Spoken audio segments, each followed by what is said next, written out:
Easter Road, where Rangers won quite comfortably.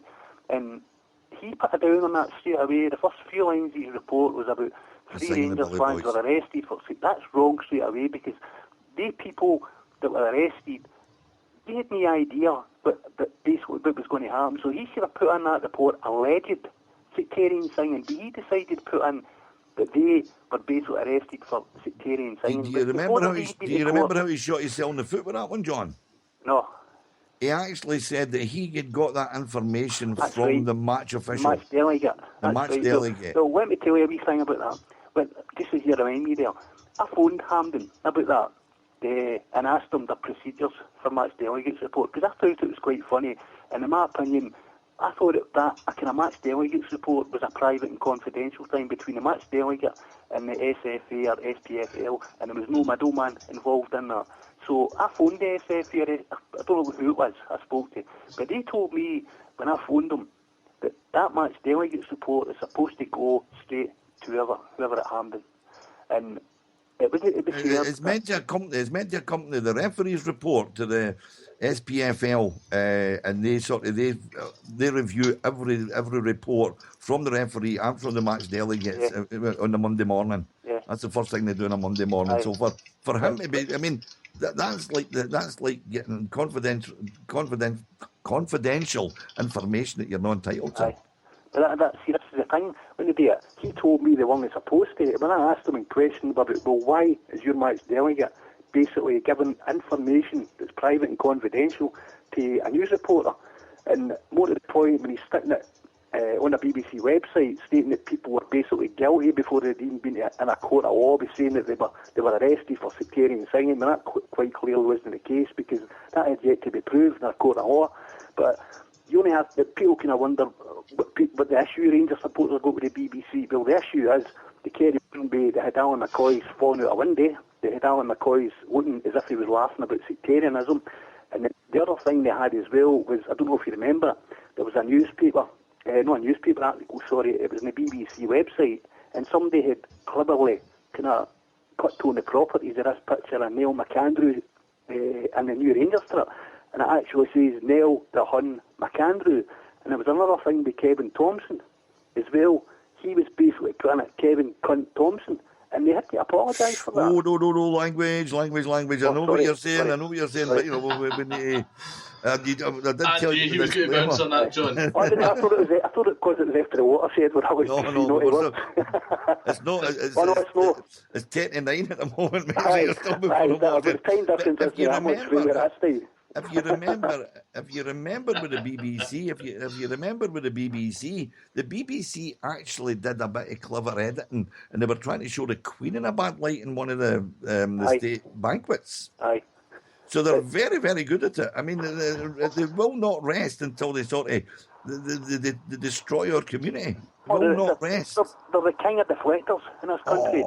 But let me touch on something else. The Starship Enterprise never had deflectors as good as them. No, they've got better deflectors to start phasers on full. Set your phasers to Malky. Let me touch on something else. It doesn't bother me. I'm all for the famine that happened in Ireland. Right? Now, the way you would read it, with a lot of people, is this only happened to one section of society in Ireland. And as I touched on earlier, a couple of years ago, Mr. Multiple Names says that he had a website up and running claiming that they wanted to put in a famine memorial for the people that died in the Irish famine, potato famine. And that was fair enough. So that was basically a couple of years ago, and him and somebody else, I can't remember who it was, but they put up a donation page for it, and they had an MP, if I can recall right, it was the Partick, and he was involved in it in Glasgow City Council. So the problem began then, as far as I'm led to believe, that the Orange Order said that they would be quite prepared to make a donation to it, considering that all the people that died in it, it was Protestants died in it as well, and it vanished. It totally vanished. And it was never heard again until a few days ago when I seen about it. But the thing is, I'm pretty sure they've got one in Carfin. Now, if you're going to erect a memorial for people that died in the potato famine, we all due in the greatest respect It's not just for one section of society. There was Protestants that died in that as well, quite a lot of them. But the problem they seem to be having just now, where, is they seem to be pulling out the usual, the joker cards, where they're saying that there's the people in this society have got a problem. Well, nobody's got a problem with that. The problem I've got is the Glasgow City Council are kind of sitting on the fence a wee bit here, because you've got to ask yourself why they're sitting on the fence, because it's been brought across as if it's for Catholics that died in it. And Glasgow City Council, what they want to do is they want to do a shared memorial for people that died in the Scottish potato famine. Yeah. And I seen a thing, I thought it was quite pathetic, where they had put hyphens beside us word saying the Scottish famine in the Highlands and that, there was nobody died in it. And I thought, that doesn't make any difference, because the memorial, they state that they use the words, the Great Hunger. Now, it's irrelevant whether people died in it or no. People went hungry and suffered. They were suffering, yeah. Everybody suffered, and unfortunately, a lot of people died in it as well.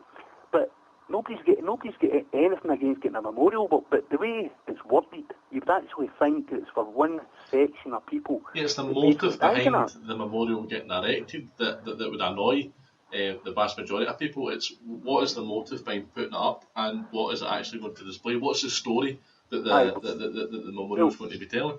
Well, they're quite angry because Glasgow City Council suggested that they were going to put this a design and put it amongst the schools in Glasgow to kind of educate them, and they kind of spat the dummy out and threw the toys at the pram and said that how on earth would school children, when most of Scotland don't even know what happened. And I thought that was actually quite ignorant, because I would assume that quite a lot of people in Scotland know what happened with Irish famine and things like that. But it's these immigrants that came. How on earth can you be an immigrant if you're travelling within a country that you live in? That's what I really don't understand. But it's not to the point where you're trying to kind of stir it up a mixer. But it's when you use the words immigrants from Ireland. Ireland was part of Britain. So how on earth can you be how on earth can you be an immigrant? This is just one of these kind of Hollywood things that I like to call it. They put it in big lights saying we were immigrants, when you're actually not an immigrant. Because you move from one. If I moved from here to Wales, I wouldn't be classed as an immigrant. I'm still a British person. Yep. So nobody would go to me and say the immigrants coming from Scotland. They're just British people moving within their own country. But the fact that one of the kind of things that hit me when I looked at it was the fact that I actually seen it in a thing called, is it the Irish Voice or something it's called? I'm not sure 100%, but I think that's what it was called. And they say that they had a problem. There was institutions like the Orange Order that had problems with this. And I thought, the Orange Order offered to make a donation to this, and you basically don't like the idea of the Orange Order. But that's not a good headline for them, John. John, that is not the headline that they're looking for, mate. No. How would that look? Oh, there's them big bad proddies. No, the big bad proddies we keep telling you, but they're trying to sort of muscle in this. But this is the thing that you touched on. You see that yourself. What's actually going to be on this memorial? I mean, Mr. Multiple Names, he wanted it down at the base, down at the Clyde where all the boats come in. That's fair enough. But then he started going off on a tangent about what if it gets vandalised. Well, I'm sorry, but I mean, there's plenty of things get vandalised. The media's all over the place just now. I mean, in my opinion, and I've seen this idea cast about, in my opinion, I think it would work. I think we should have our own newspaper, whether it be online or printed. Aye. We've got many a good blogger. We've got many individuals out there with the capabilities of publishing a newspaper. Aye. And I believe it would work. I believe obviously you get your general news, but it's more like the nationalist, if you like, the kind of independent newspaper, independence newspaper, the nationalists. I believe we should have something for us as well to tackle how bad information Can I throw another spoke into the wheel here, gentlemen? Yeah. We're sitting here, and the people in the lobby and everybody listening. These are people who are using the internet. There are a huge number of the PUL community don't touch the internet. But they should. Well, they should, but you can take a horse to water, you can't make it drink. There are some people terrified of the internet, terrified of computers, no interest in them whatsoever. So they'll buy the Daily Record, or they'll watch the BBC News and all the rest of it. And that is still how they're getting their information. We have got to go word of mouth and let people know and sort of encourage people to get sort of a bit of education about themselves, because if all you're getting is from the Daily Record and the BBC, you're going to have a very slanted view, and you're going to start believing what you're reading, that the big bad proddies are all big bad proddies. John, before we go and take a break, mate, and go into the music, is there anything else you'd like to bring up while you're on the show just this evening? Sorry? Is there anything else you'd like to bring up on the show this evening before we go to a short break? Is there anything else I'd like to bring up? Mm-hmm. I just give a chance to think about it while we're having a tea break. Aye, well, I think I touched on what I wanted to speak about, but I think we could go into a wee bit more in depth about the treatment, about the it's just the kind of, I call it the media's outbursts, constant outbursts. And every time there's a good news story comes out of Ibrox, you're guaranteed the following day there'll be a negative story, followed by a negative story. Or if the dark side get a bad result, you can guarantee there's going to be something horrible about the Rangers front and back pages. Well, you only have to look at that. I mean, there's a lot. I know a lot of a couple of Rangers supporters are doing things on the land deals and things like that with Celtic Park and things, and there's a lot of good information on their websites.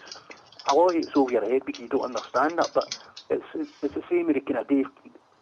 I'm jumping from one thing to another just now, but you look at the Dave King kind of thing just now, and you go on newspapers, and it's how on earth are people allowed to come out with comments, what Charity, what Stobie, the Daily Record, the Sun, the Scotsman, they were another one that allowed people to come on. They actually phoned the media department in Ibrox, and I spoke to a woman called Carol. She's in charge of the media department. Carol. Her second name's I've lost her second name. But I asked her about the club intended doing about this, and this is a major issue with Rangers supporters just now. Why the club won't come out and defend the supporters. And the major issue with that is when you're reading newspapers online and you're seeing people putting comments up and talking about Rangers stealing for charity.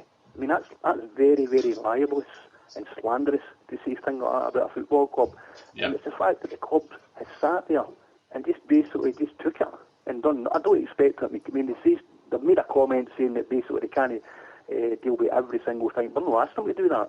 But when you're getting it brought to your attention that people are stating in a newspaper that we are stealing for a charity, and that there's no evidence whatsoever with that, and it can be basically clarified for the actual people that were involved in the Rangers AC Milan game that was not the case. And the club sat and done nothing about it.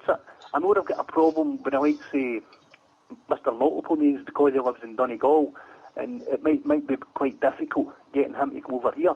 But this is a guy that tells everybody that he's had death threats and he's fearing for his safety, but he's the same guy that blogs on his internet and his Twitter and his whatever else he uses where he's going to be. You know, he's coming to Scotland, he's going to go here. And for a guy that's getting death threats, you know, I hate the guy's guts simply because of what he is and what he stands for. And he's not a fair guy at all. He's just his whole world revolves around Rangers. But the club, Rangers themselves, John Gilligan, Paul Murray, they have to come out and defend. That's a big there's a distinct lack of testicular fortitude, Matt. Yes, there is indeed. Well, there is a distinct lack. You put it nicer than I would have put it. Even though we're 1 minute after the watershed, so I can say balls now. But no, what you're saying is dead right. And see, if somebody was saying something about a member of the board, you can imagine it would be like a tramp into a hot pie. But because it's the club, and these people have got to remember, they are the only custodians of the club. That is all they are. But at the same time, they're still spokes. But anyway, my bladders tell me we need to go to some music, mate, and we'll come back in about 5 minutes, is it, Chris? That's fine, mate. You stay with your John. We're joining. I'm going to make a wee cup of tea and get my wee square bits in the out. John, whenever you feel like phoning back up, my friend, we will have a show running next week. We'll have a panel on. We'll have our topics of discussion. Absolutely wonderful to have you back in the show. Because it's a good thing. Because I think all Rangers supporters, we should all be basically uniting. We have to unite. There's too many fractures in our support. You've got one side. One thing I don't like doing, I don't like bad mouthing other Rangers websites because I'll never do that. But we've got the big follow website. We've got Rangers Media. We've got a couple other ones as well. Pretty big, and they're used quite a lot. And we shouldn't be having any divisions between our support because at the end of the day, we've all got one thing in common. We all love Rangers. This is why we're saying put the unity into community, John. Just before you go, John Knox has put in the Rangers PL officer as Carol Patton. Is that